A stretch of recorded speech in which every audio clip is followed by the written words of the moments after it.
এই নিউজটা দেখে আমি অনেক অনেক বেশি খুশি হয়েছি। আমি জানি তোমরাও অনেকেই খুশি হবা এই নিউজটা পুরোপুরি শুনে, যে তোমাদের খাতা দেখা নিয়ে শিক্ষকরা রাইট নাও বিপদে, এবং এটা মূলত শুরু হয়েছে, সামনে আরো হইতে পারে।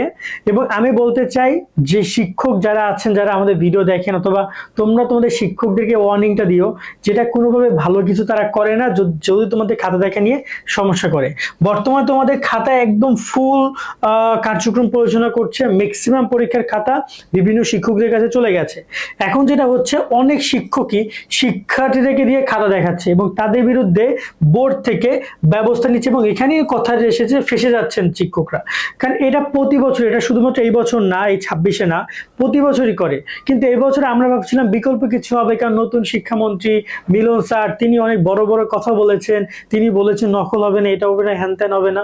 কিন্তু খাতা দেখার ক্ষেত্রে শিক্ষক কিন্তু সেই অনিয়মটা করেই যাচ্ছে।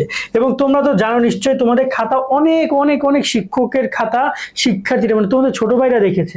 এখন এখানে আমরা নিউজে দেখতে পাচ্ছি, তোমরা দেখতে পাচ্ছ নিশ্চয়ই, যে চলমান এসএসসি উত্তরপত্র ওএমআর মূল্যায়ন দায়িত্বহীনতা এবং অবহেলার কারণে মোহাম্মদ সাইফুল ইসলাম নামে এক শিক্ষকের কারণ দর্শানোর নোটিশ শোকেজ করা হয়েছে।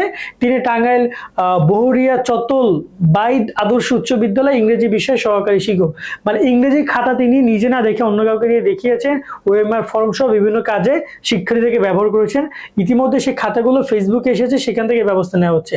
এখন আমার কথা হচ্ছে কি, যে শুধুমাত্র ওনার একার খাতা না, আমরা যদি টিকটকে যাই, আমরা হিউজ হিউজ হিউজ ভিডিও পাবো, যেটা এসএসসি 26-এর খাতা দেখছে টিকটকাররা, হিউজ ভিডিও পাবো। সো চাইলে কিন্তু বোর্ড সেগুলো দেখে খুঁজে খুঁজে শিক্ষকদের বিরুদ্ধে ব্যবস্থা নিতে পারে। এবং তোমরা যদি এরকমের ভিডিও থাকে, তোমরা আমাদেরকে জানাও, আমরা সেগুলো ট্রাই করবো তাদের কাছে পাঠানোর, যাতে করে সেই সকল খাতা দেখে কারা খাতাগুলো মূল্যায়ন করছে তাদেরকে খুঁজে বের করে ওই সকল শিক্ষকদের বিরুদ্ধে ব্যবস্থা নেওয়া হয়, এবং যারা খাতাগুলো দেখছে তাদের অবস্থা খারাপ করা হয়। তো এইভাবে যদি হয়, একটা শিক্ষার্থী 3টা ঘন্টা কষ্ট করে পরীক্ষা দেয়, একজন শিক্ষার্থী সারা বছর পরিশ্রম করে পড়ালেখা করে মাত্র 3টা ঘন্টা ভালো করে লেখার জন্য, তারপরে সে কষ্ট করে লেখে নানান টেনশনের মধ্যে। তারপর যদি সেই খাতা শিক্ষক মূল্যায়ন না করে মূল্যায়ন করে অন্য কাউকে দিয়ে, এবং শিক্ষার্থী নাম্বার কম পায়, এটা কি কোনোভাবে মেনে নেওয়া সম্ভব? আবার দেখা যায় এখানে সবচেয়ে গুরুত্বপূর্ণ পয়েন্ট হচ্ছে ওএমআর ফর্ম। ওএমআর ফর্মটা অনেক শিক্ষকরা পূরণ করে স্টুডেন্টদেরকে দিয়ে। দেখো, ওএমআর ফর্ম মানে একটা পরীক্ষার সবচেয়ে গুরুত্বপূর্ণ পার্ট, যেটা তোমার রেজাল্ট যেটা রয়েছে, তোমাদের রোল নাম্বার সহ বেশ কিছু বিষয় আছে।